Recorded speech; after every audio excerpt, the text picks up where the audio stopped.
ton of content out there, and if you don't know where to start, it can be overwhelming, even paralyzing. So let's fix that. Welcome to Simply Cyber, a community of tens of thousands of aspiring and active cybersecurity professionals focused on networking, knowledge sharing, and professional development. I'm Dr. Gerald, Auger, Chief Content Creator at Simply Cyber, inviting you to get the answers to your cybersecurity problems with hundreds of cybersecurity videos answering your frequently asked questions, interviewing industry experts, and live streaming daily cyber threat briefings hosted by me. Now get the stories and insights you won't find anywhere else. Hit subscribe now and dig into all the fresh content on the channel and in the community. Nothing should stop you from launching and leveling up your cybersecurity career today.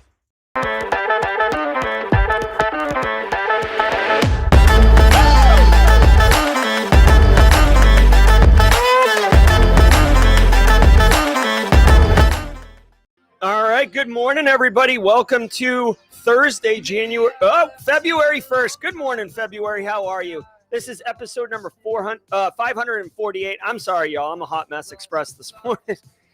Good morning, everybody. We got a great show for you today. This is the Simply Cyber Daily Cyber Threat Brief podcast. I am your host, Dr. Gerald Auger, and over the next 45 minutes, me, you, this hot cup of coffee, Jose Alfredo, QDEP, Sebazot, Chris Young, Matt McDaniel, folks over on LinkedIn like Jenny Roberson and Logan Fuller, Marcus Kyler and the Yeet crew, Jonathan with that cup of coffee and the Yeet team, mods, first-timers, long-timers.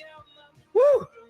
We are all going to be sharing the top cybersecurity news stories of the day, and I'll be giving my expert opinion and analysis on each of those stories, on what it means to you as a practitioner, so how can you use this information to help drive cyber risk reduction for your business stakeholders, or if you're looking to break into the industry, we got you covered. Because you're going to be asked at any single job interview, how do you stay current? In fact, do your best not to crack up laughing when you're asked that question in the job interview, because it's coming. This right here is a banger of an answer. You're going to get exposed to the top current events. It's vitally important to be a successful cyber professional, to be current on what's going on so you can, basically adjust risk profiles and stuff like that. But this is where it's at. Plus, the networking is phenomenal. Look at Alana Boyajian, Augusta Delgado, Senfilis, Jason Hoskins up in here. Everybody, all about good times, all about support and inclusion. I'm loving it. Can't wait. Just as a word of advice, we're going to go through about 8 top cyber stories of the day. I do not research or prep any of these stories. So you're getting my, raw opinion, raw thoughts, initial, in the moment thoughts. So it's all about good times here. Before we get into the show, let me say what's up, shout out and love to the stream sponsors, starting with my good friend and the team over at Barricade Cyber Solutions. Barricade Cyber Solutions is dedicated to helping businesses from cyber attacks and recover from the damage done. Cyber attacks can cause massive issues for businesses and send dedicated, hardworking business owners into turmoil. But Barricade Cyber Solutions knows how to mitigate the damage done by cyber incidents. Believe that. Check them out at barricadecyber.com.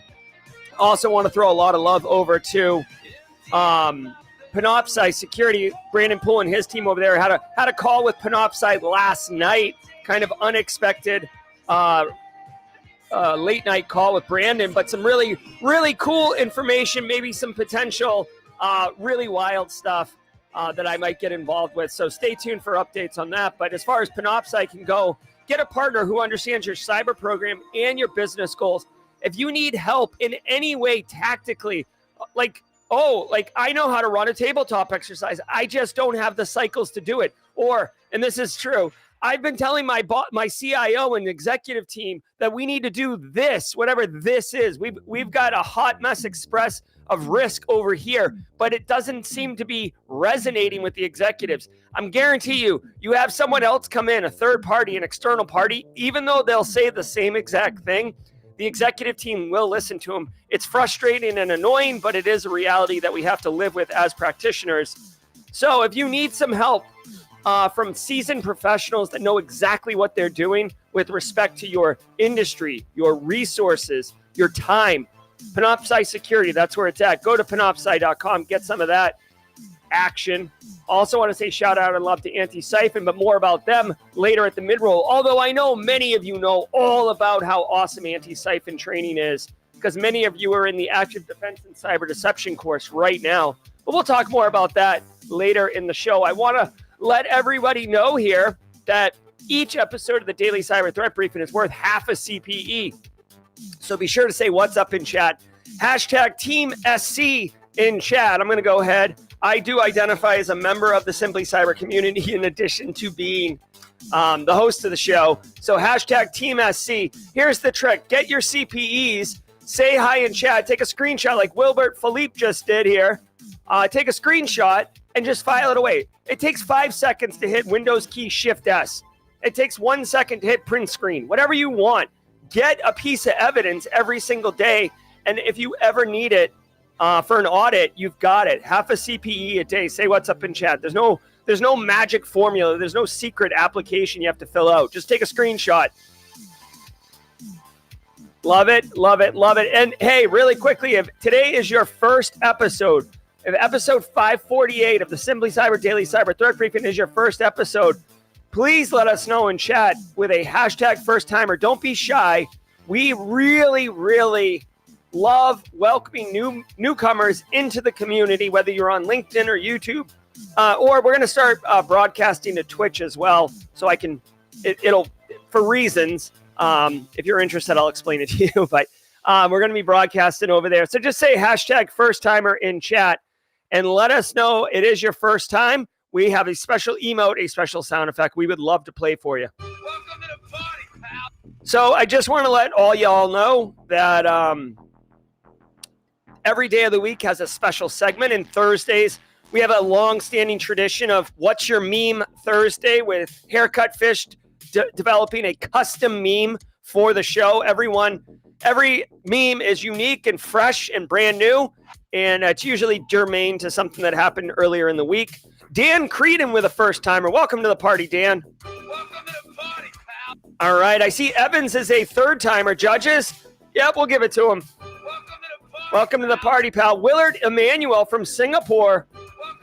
Welcome to the party, pal. Let's dump those welcome to the party, pal emotes on our first-timers. Welcome to the party, guys. I hope you have a great experience here on the show. All right, guys. It's all about good times. It's all about, craps and giggles. But we got work to do, y'all. So do me a favor. Sit back, relax, and let's let the cool sounds of the hot news wash over us in an awesome wave. I will see you all at the mid-roll. From the CISO series, it's cybersecurity headlines. These are the cybersecurity headlines for Thursday, February 1st, 2024. I'm Rich Straffolino. FBI grounds Volt Typhoon. The Chinese state-affiliated hacking group Volt Typhoon created the KV botnet by infecting small office and home office routers, as well as IoT devices from Netgear, Cisco, Draytech, and Lumen Technologies. The group used the botnet to hide reconnaissance and exploitation efforts. The FBI now reports it began an operation in early December to take down the botnet with a court order to take down its C2 server. This saw the FBI compromise the server and use it to cut off access to infected devices by uninstalling its VPN component on routers. The FBI and CISA also issued guidance for Soho router manufacturers to secure hardware against continued Volt Typhoon activity, even for end-of-life hardware. All right, here we go. Regulators! All right, so first of all, congratulations, FBI. You minx. I don't know. My brain's not working today, but guys, love it, love it, love it. FBI straight up kicking a hole in the speaker, pulling the plug, and then jetting here on Volt Typhoon. Volt Typhoon is a sophisticated, advanced, persistent threat actor operating out of China. Volt Typhoon has been named by Microsoft. It goes by other names. I think like Bronze Silhouette is another one. When you're talking with threat actor names, it depends on like what security vendor basically is naming them. So when you see Weather Systems, that's Microsoft. The FBI is disrupting them. One really interesting thing here is that they were using small business and smaller known routers as part of their exfiltration operation. So I'm not going to get too down in the weeds here with like a network diagram would be nice. There isn't one provided in the story, but basically what they're saying is, China's over here controlling stuff. There's got to be C2 servers out there in the world. C2 is command and control. It's how you basically centrally manage your network of compromised devices. And that was controlling all of these small business and residential routers and stuff. And it sounds like, if you think of like a relay chain, businesses and other things that are compromised, exfil data is coming through it. Then it's going through those home routers, it sounds like, or business routers, and then out to C2, then out to Chinese operators. So kind of hiding in the weeds. This is really, really tied directly in. If you watch Jen Easterly, first of all, hey, Jen. Hey, Jen. Hold on, let me get some Jen Easterly action in here. Jen's definitely not watching today. She's been very busy testifying or speaking to Congress about the current state of affairs. I did not watch it, although I will say that the mod team, many of the mod team were watching it yesterday and providing real-time comments. I didn't get to watch it. I would like to watch it at some point, but I personally have been in like a quagmire, a mire. Just, I don't want to get into it, but anyways, I didn't have time to do it, unfortunately. But Jen pointed out that China is like really all up in technology in the United States. And that one mention was around home routers and the lack of updates. Like, when was the last time you updated your Comcast Xfinity router? Not to mention some of these routers, I know, like the AT&T ones, they have remote access capabilities for AT&T to remote in and ding around. Now, whether they do that or not, whether that's appropriate or not, that's beside the point. The point is there's like remote access capabilities. Basically, this show is not political in nature. This show is not intended to, propagate or like spurn conspiracy theories and stuff like that. But if you read what's going on, I mean, obviously, China is moving towards kind of wanting, China's a first world power. They've invested a lot of time, money, energy, and effort over the last 12 years, ramping up their cyber military capability. Their espionage is, I would say, the best in the world, their ability to commit espionage. So, for FBI disrupting this is really good, but I think this is just, we're going to find and discover that this is just one example. Like, this is not isolated. This wasn't like China. Volt Typhoon wasn't China's like big swing, and a big miss, right? Like, China's got a lot of operations going. So I think we're going to see more. And, I will say, I do love the joint action. It says FBI here. I'm sure other agencies were involved in a coordinated effort.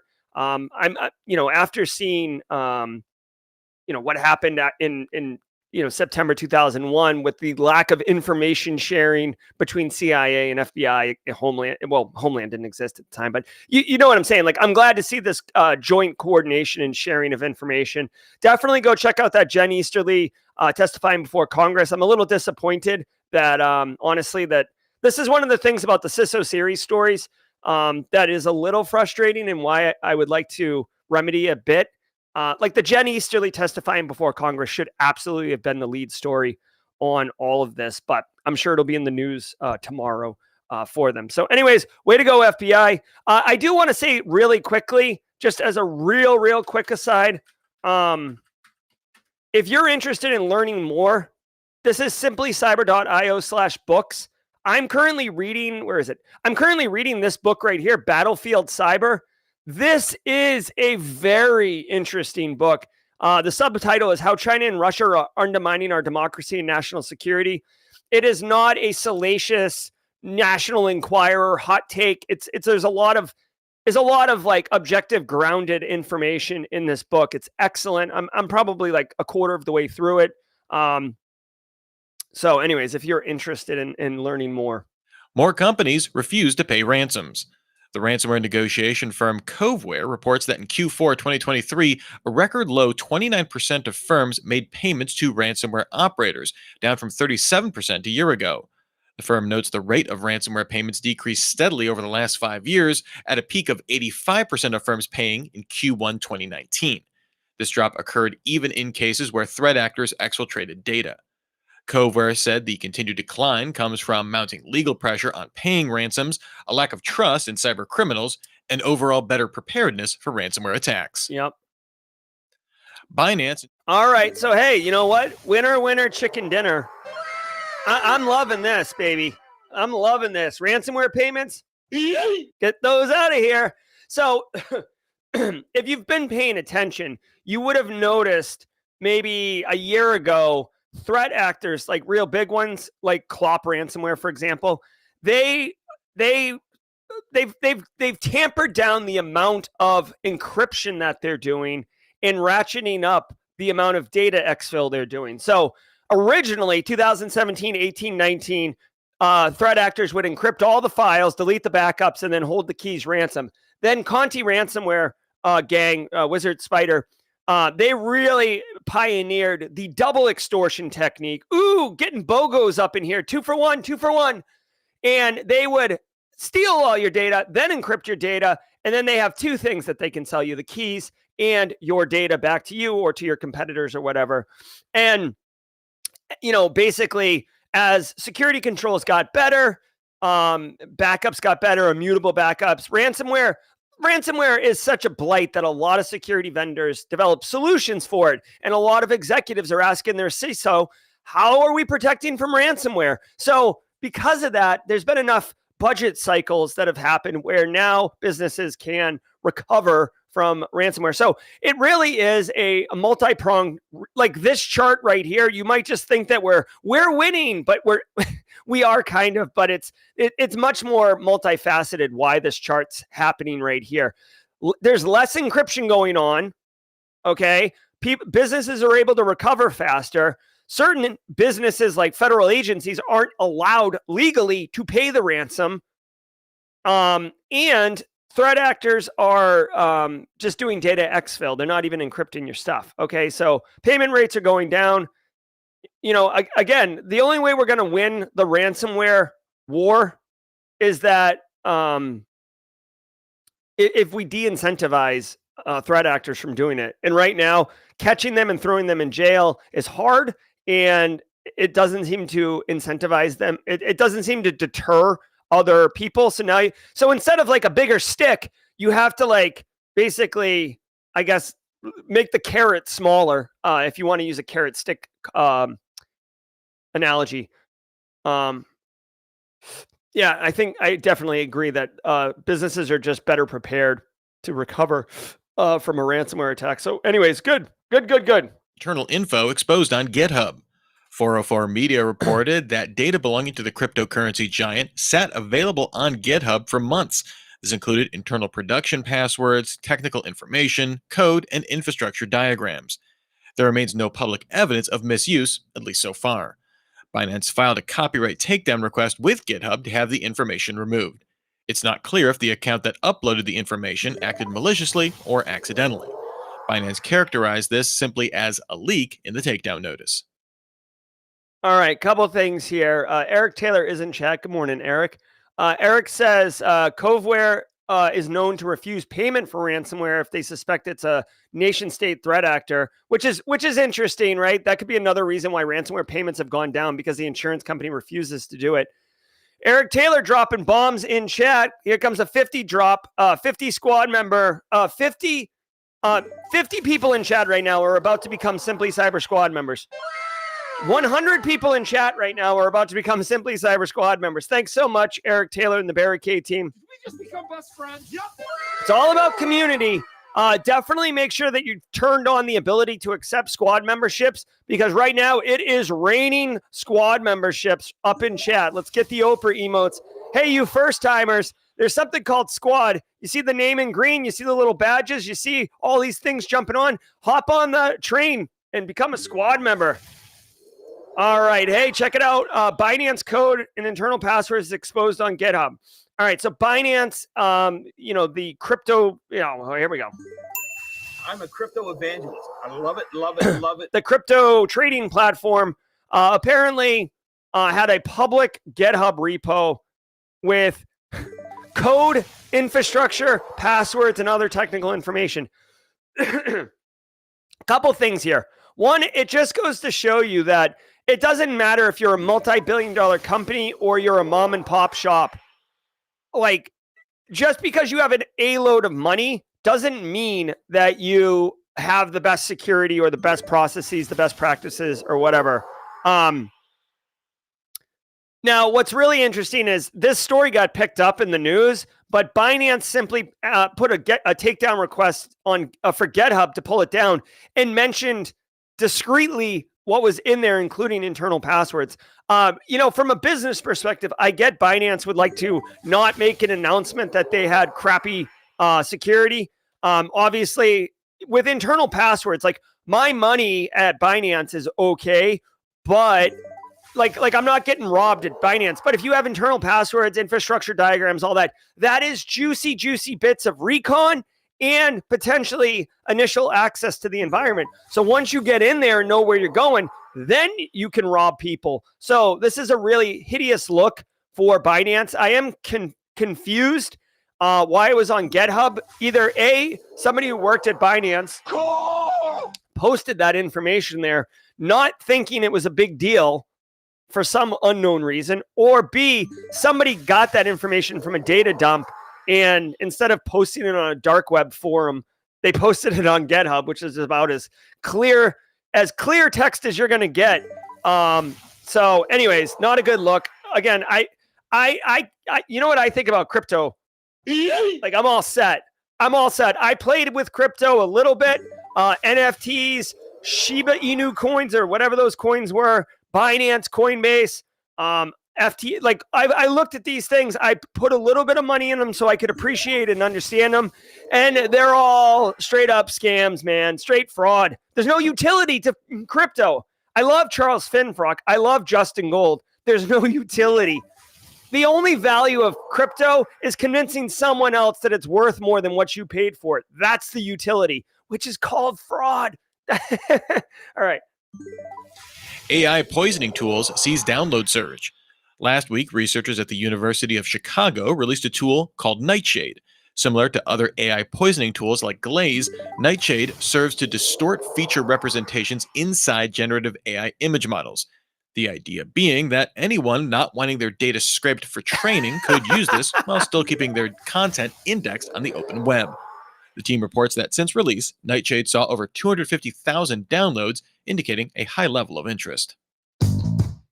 All right, hold on. So, I forgot about the term diamond hands. That's another one. Like, I'm sorry to pile on this thing, but in the crypto community, it's just it's not exclusively crypto bros, but it's a lot of people telling each other to hold on for dear life. And,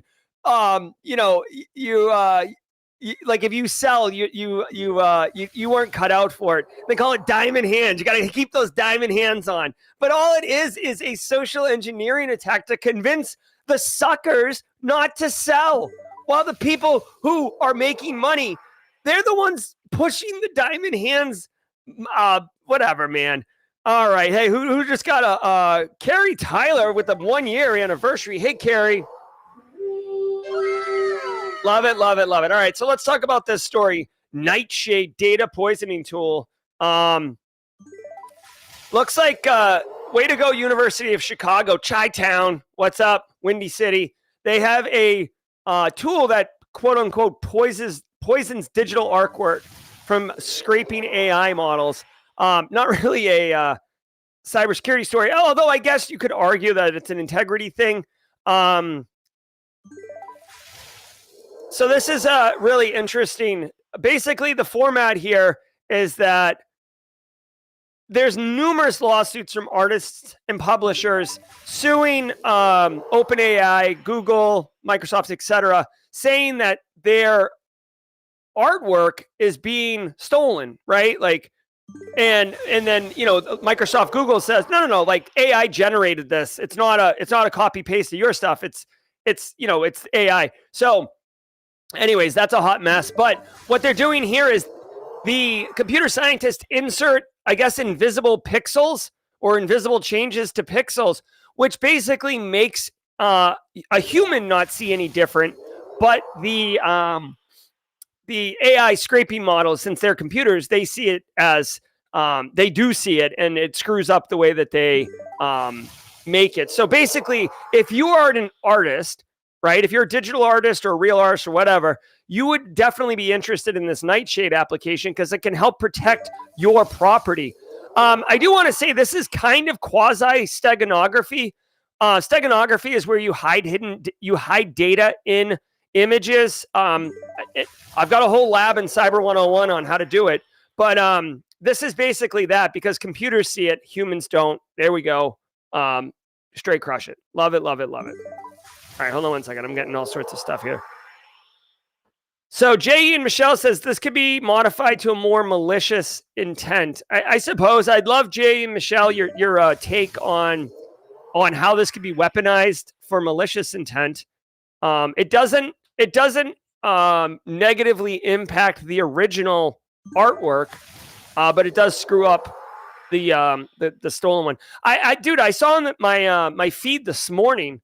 It said that somebody asked ChatGPT Dolly to make a Batman's the Joker, and it literally produced a copyrighted graphic of the Joker. So, I mean, it's out there, and it makes sense, honestly. Like, AI doesn't know or care about what's copyrighted and what's not. Let's keep going. And now a word from our sponsor, Vanta. From dozens of spreadsheets and screenshots to fragmented tools and manual security reviews, managing the requirements for modern compliance and security programs is increasingly challenging. Vanta is the leading trust management platform that helps you centralize your efforts to establish trust and enable growth across your organization. Over 6,000 companies partner with Vanta to automate compliance, strengthen security posture, streamline security reviews, and reduce third-party risk. To learn more, go to vanta.com/CISO and watch their 3-minute product demo. That's VANTA.com/CISO. All right.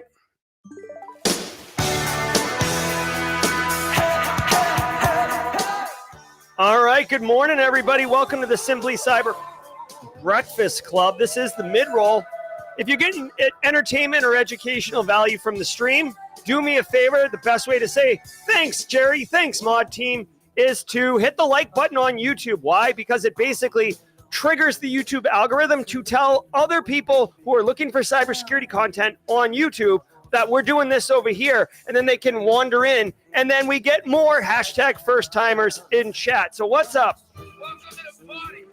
Welcome to the party, pal. Guys, shout out to the stream sponsors, Barricade Cyber, Panoptcy, and Antisyphon. I teased them at the beginning, but let's get deeper. Guys, Antisyphon training, bangers coming out of this group all the time. They are disrupting the traditional cybersecurity training industry by providing high-quality, cutting-edge education to everyone, old, young, purple, green, blind, deaf, like whatever it is, whatever your situation is, no matter what, financial, socioeconomic, international, 12 years old, 50 years old, everybody gets an opportunity at Antisyphon training to learn skills, practice what is taught, engage with the community in a very fun and inclusive way. The way that they operate their operation over there is chef's kiss. I absolutely love it. Super inspiring. Now, how can you take advantage of Antisyphon training? I'm glad you thought about that.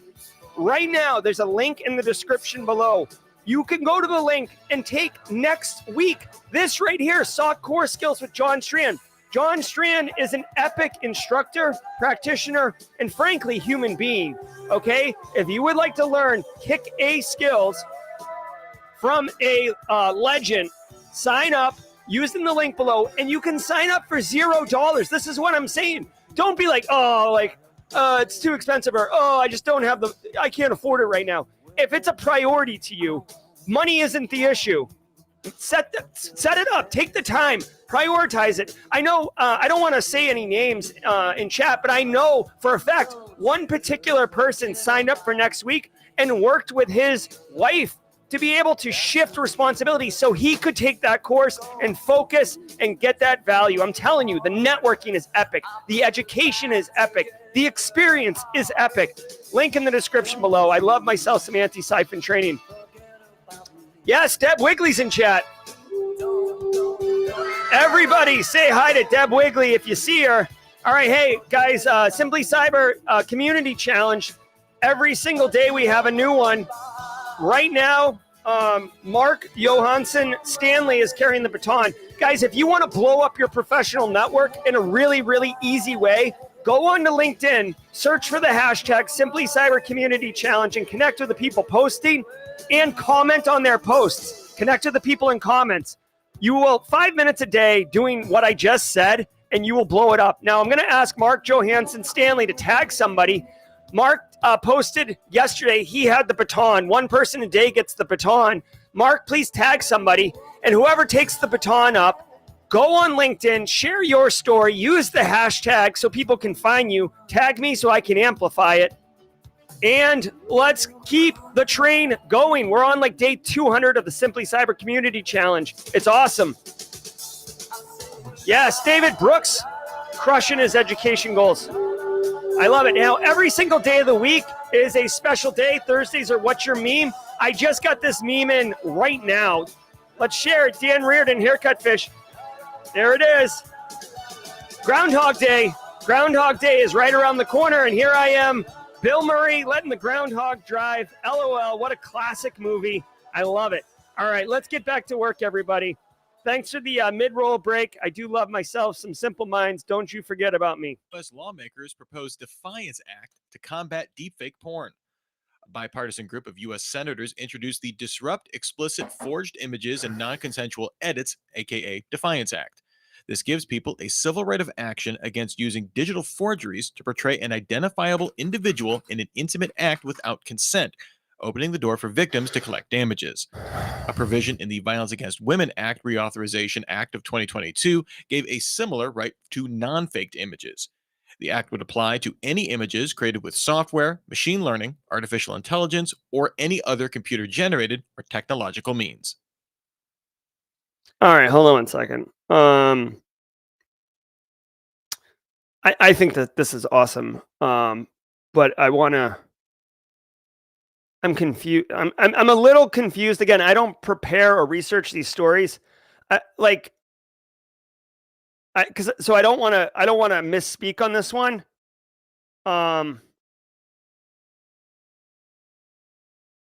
Okay, it's like my one question is this Defiance Act already been introduced into Congress prior to the Taylor Swift issue?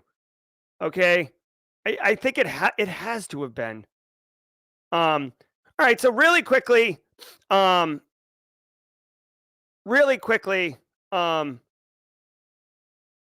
is this disturbing trend. Like in 2017, deep fakes started happening. It's basically where you can put someone else's face on someone if you have enough initial data, right? Like graphics from different locations. Well, movie stars obviously have a ton of video data of their face, right? Obviously. And it didn't take long, just like a lot of things.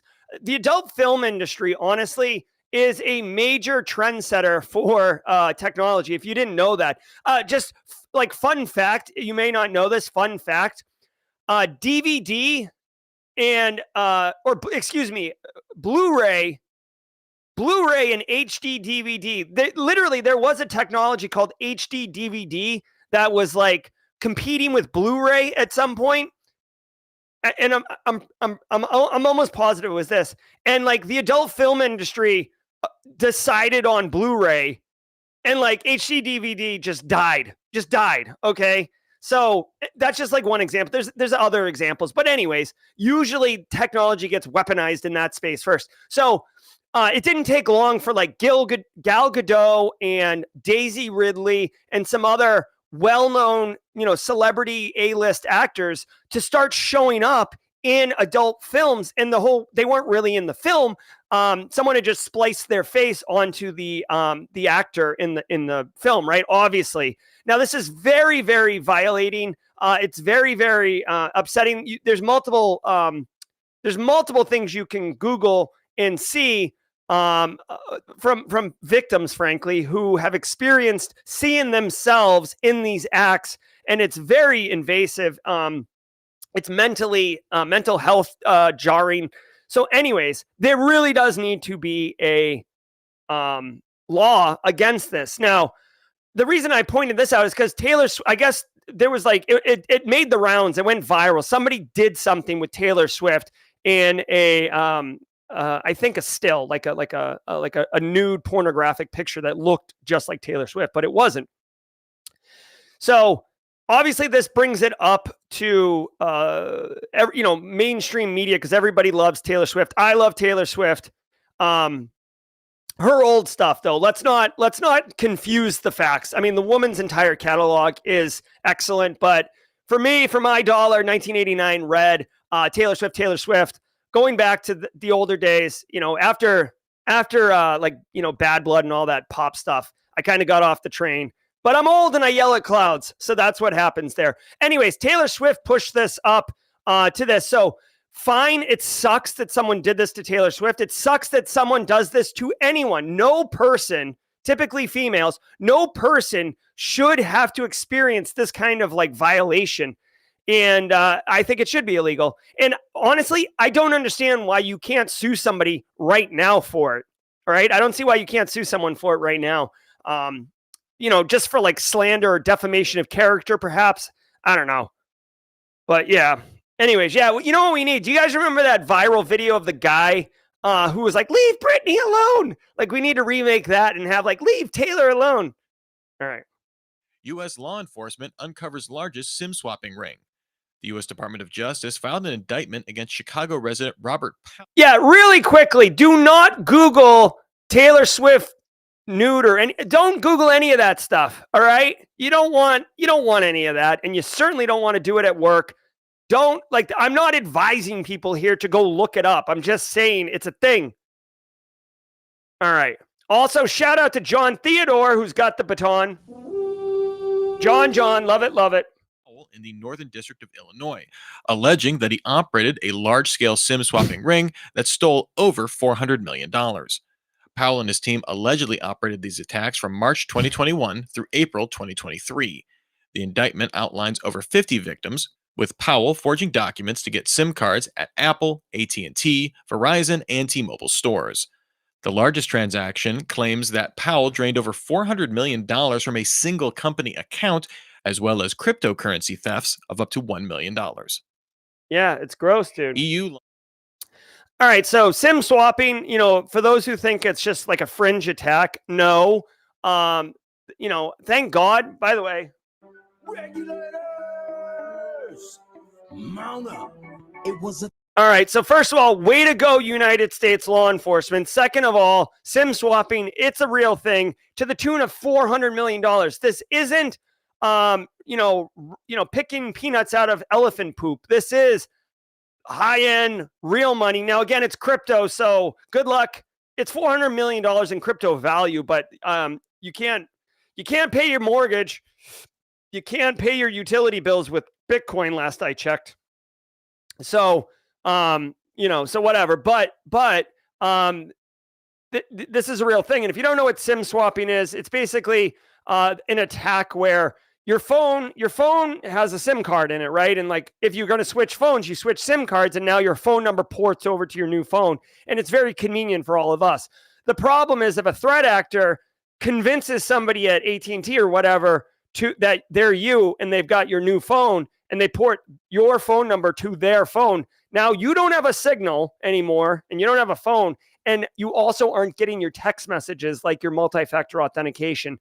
Now, just getting SIM swapped is one thing, but guys, the threat actors would need access to your username and password or whatever. I've never ever seen a authentication mechanism where the only mechanism was a text message. You know what I'm saying? Like, no one's logging into their crypto account or their wallet with just a text message. Absolutely, it would be used in multi-factor authentication. Now, I'll say this.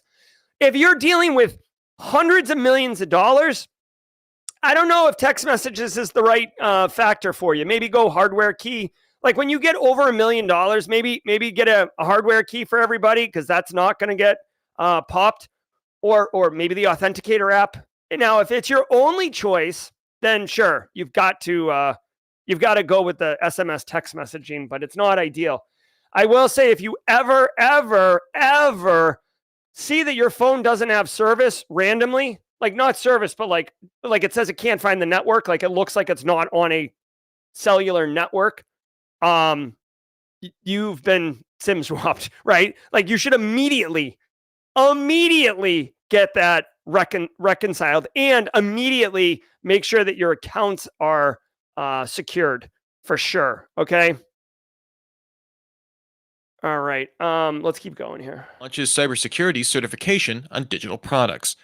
The European Union adopted the voluntary European Cybersecurity Scheme on Common Criteria, initially drafted by the European Union Agency for Cybersecurity.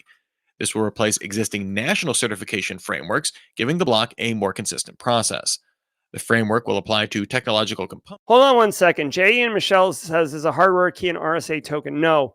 So a hardware, like an RSA token is a physical device with a 6-digit rotating pin. It's basically like your authenticator app, except in physical form, but that's not a hardware key. A hardware key, like, is a UB key, for example. It requires you to plug it in, physically connect it to the device for the authentication. So with an RSA token, I can read it to you over the phone. If you get the certs and you're able to predict the next number, those attacks can happen. If I have a webcam somehow looking at your desk and I can see the 6-digit key rotating, I can get it, right? Hardware key, I can't call you on the phone and do anything. It needs to physically be in your presence.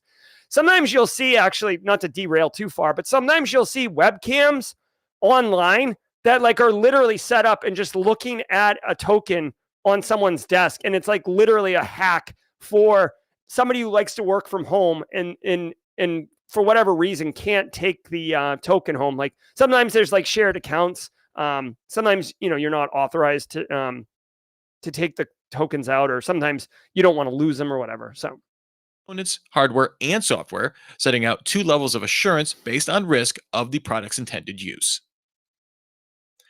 Avante. All right, so I wasn't listening to this story, but I do love it. European cybersecurity common criteria. This has happened multiple times in our industry over time, but basically this is yet another push, another effort to basically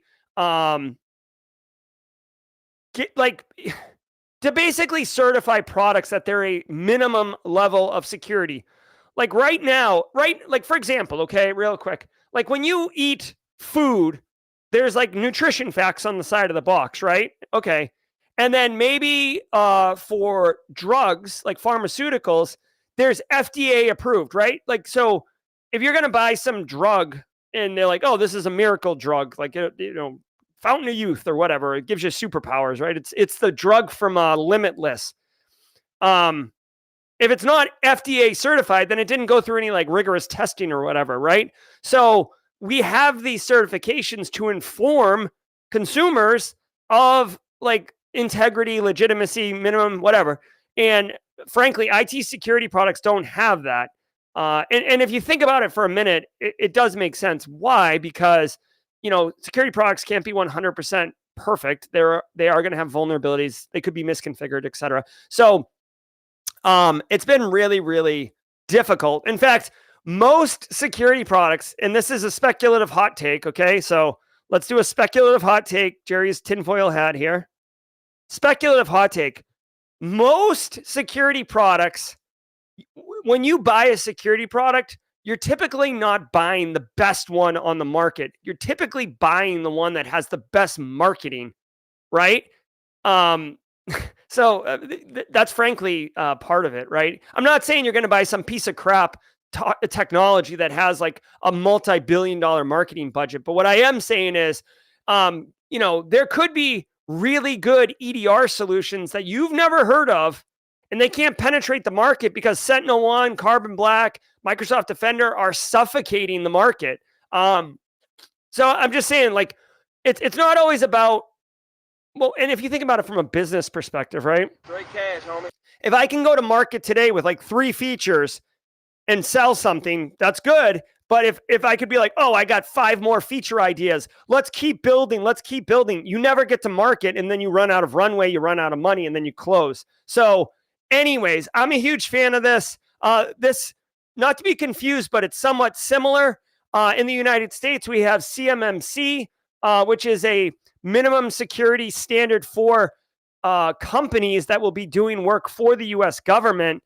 Very similar, that they'll have to certify that they are in fact at this level of minimum security. So I love this. We'll see what happens though. We'll see what happens. And the terrible, horrible, no good, very bad 0 days. Avante began slowly rolling out patches for its previously disclosed 0 days this week. These cover the command injection and authentication bypass flaws it disclosed on January 11th. But now it's disclosed 2 more 0 days, impacting its Connect Secure, Policy Secure, and ZTA gateways. One flaw under active exploitation lets attackers bypass authentication and access system resources. A second flaw opens the door to a privilege escalation in its gateway web component. It released patches for some ZTA and Connect Secure devices, with mitigations for all unpatched devices available as well. Dude, Avante. Welcome to Avante. Jesus, if this was your first week at Avante, like you had just started there, you're like, oh my God, what is going on? What is going on in here? Jesus, dumpster fire. So the horror show for Avante just keeps on playing. It's like the Jigsaw movie or Saw movies. Like when you just think there can't be another one, here comes Saw 17. Avante, 0 days here, 0 days there. We typically use the Oprah emote for community membership, but I'm going to go ahead and we're going to Oprah Avante 0 days. Cheapers, creepers, you guys got it hot. So here's the deal. If you're running Avante, I would almost encourage you, like, shut it down. Like, shut it down. Like, I'm the foreman at the construction site screaming at the bulldozer, shut it down. Like, it is a hot mess express. Obviously, Avante not obviously, but you would imagine that Avante has all hands on deck, suspending all initiatives, everything at Avante until this gets sorted out. This is gross. Sophisticated threat actors, I know for a fact China is, excuse me, Tyler. Oh my God, bro. China has been exploiting these. There's multiple 0 days, remote code execution, authentication bypass on VPN devices, which are always internet facing. Just patches all over the place. If you can get them, you gotta patch it. Patch it. Seriously, this is one of those ones, quite frankly, this is one of those ones where the CISO needs to take a stand on this and say, hey, listen, like, and by the way, you should have already done this. You shouldn't be waiting until now to do this, but like the CISO at this point says, listen, this is a massive issue. We need to suspend like our VPN connections. Like you need to be willing to accept some business performance impact at this point, right? Or else you're basically going to be accepting the risk of a much bigger problem if you don't. This is an absolute stop everything priority, get it fixed. Avante, if you're running Avante, you know you've got it. It says right now it's just the Connect Secure and Policy Secure. That's been those two technologies that they've been talking about. And you can see 2 more vulnerabilities have been come out. So it's just not good. This is a 10, right? I have to imagine these are 10s on the CVSS scoring situation. So definitely go get them. Go get those patches. Go get them sorted out. Again, you can see here, you can use Shodan or I guess Shadow Server. I'm not even familiar with this one. But you could see this right here is a real looking at Pulse Connect Secure VPN. And you can see there's 19, hold on, for today, there's 21,400 of these units, 6,800 in the United States. There's 21,000 of these in the world right now that are vulnerable. Although actually I shouldn't say vulnerable because this graphic is only showing Pulse Connect Secure VPN. It's not showing the version number. So these could be patched ones, but still, there's 21,000 businesses out there who are potentially running at risk. Potentially, Avante is looking like this today. You do not want to look like this next week, okay? Thank you very much, mods. Here we go. Shut it down! Shut it down! Ars Technica used in malware campaign. We use the site Ars Technica as a reliable news source with quality coverage frequently on this show. But a new report from Mandiant that was covered on Ars Technica found that threat actors used a novel attack chain to use the site to serve second stage malware. This came from a threat actor UNC 4990, initially linking to an image of a pizza from a third-party website on an Ars user profile. The URL to the image contained a payload encoded in base 64 in its character string. This would cause a machine already infected with first-stage malware through an infected USB drive to retrieve the string and install that second stage. Yep. A seemingly benign video on Vimeo also used the same approach. Mandiant researchers found a third stage deployed in only one instance, which then installed a crypto miner. All right, so this is novel. This is cool. This is something you could bust out in a job interview and wow people. But here's what's happening, okay? How am I going to explain this? Okay, so inside of the code for this picture, right? This picture has a like when you host a picture somewhere, right? There's a URL. Well, in addition to the URL, threat actors have included base 64 encoded payloads as an argument to the file, well, to the URL call, right? So, like really quickly, like just if you like log into a website and it's using like a get a HTTP get form, right? So it says like simplycyber.com/foobar ? Username equals Jerry, password equals 12345, right? That's like 1990s HTML, but that would suck. But my point is, if you ever go on the internet, look in your URL browser and you'll see like a question mark. Everything to the right of that are arguments or variables that are being used to kind of dictate what you're doing. A lot of times you'll see like a cookie in there or some other stuff. Okay, so now that we understand that threat actors can put whatever they want in there and it will get passed to the browser, how is this actually being malicious? Okay, so you've got to understand most like advanced malware, okay? Advanced malware will have multiple stages. In this particular instance, if I go to this pizza graphic, right? Yes, I will pull down that second stage base 64 encoded payload, but nothing's going to happen. Nothing's going to happen on my computer, okay? So how is a threat actor weaponizing this? Okay, so they need to initially infect you, and you can see here that it starts off with infected USB drive is connected to host. So right off the rip, the criminal needs to send me a USB drive and then convince me to plug it into my computer. Now, there are ways to do this, right? I could send it to you and say it's coming from Avante. I could put anything I want on the return address. I could say it's coming from Avante, and I could say, hey, you know these Hot Mess Express issues that you're seeing in the news? This is the magic bullet. This is the fix for it. Plug this into your computer, and we'll take it from there, right? Now, immediately when you plug it in, you're going to know it's not, so you're going to know something's up. But you could also send it. You could put your resume on it and hand them out at job fairs. You could go to a conference like DEF CON, Wild West Hackin' Fest, and hand them out to potential people, right? Like whatever. There's ways to get USB drives in people's hands. Then you got to plug it in. Okay, now your machine's infected initially. So now when you go to that pizza website and you pull down this particular code, that initial infection basically executable that's running. It's a PowerShell script.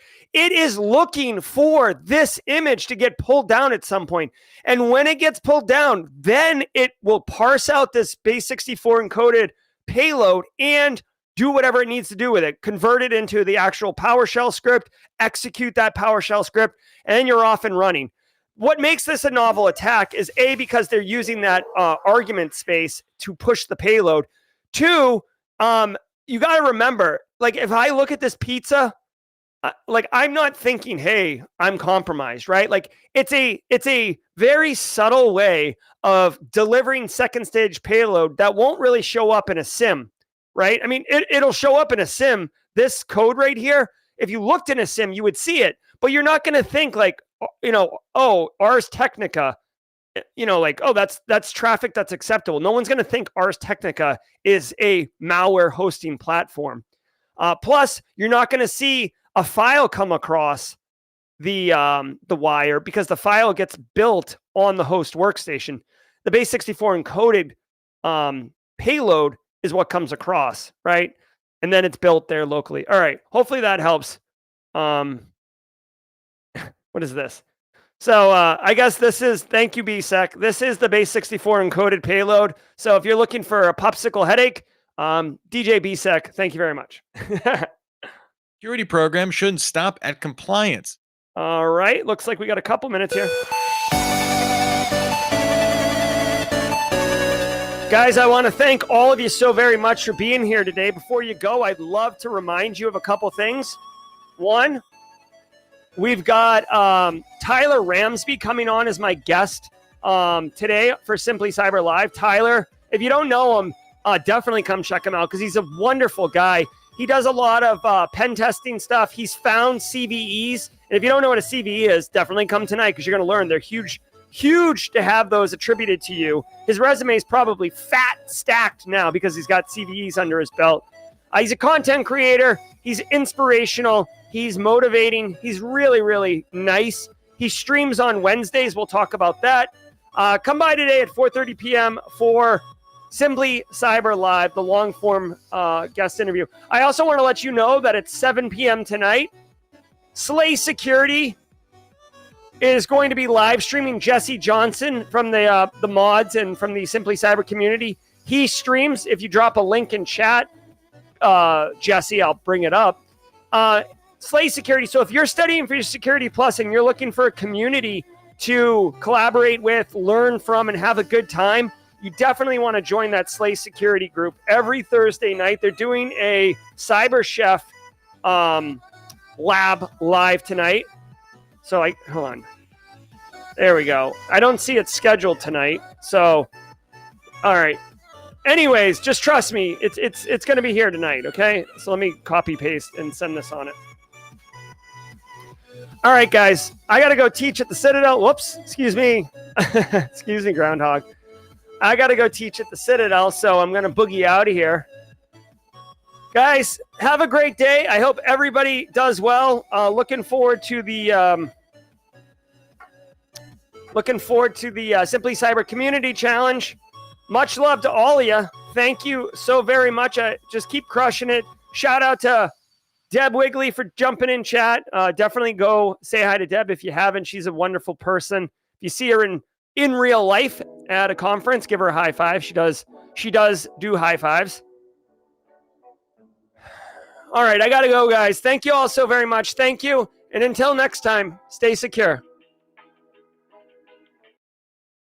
If you enjoyed that content, keep the cybersecurity train going by connecting with the other Simply Cyber community resources. We have the Discord server that's lively and always keeps the conversation going. You can connect with me directly on LinkedIn. And also every single weekday morning on the Simply Cyber channel, we're doing live daily cyber threat briefings, 8 a.m. Eastern time, as well as Thursday at 4:30 p.m. We're doing live stream interviews with industry experts, and we produce videos that we push out every Wednesday morning. I'm Jerry from Simply Cyber. I hope you enjoyed the content, and we'll see you in the next one.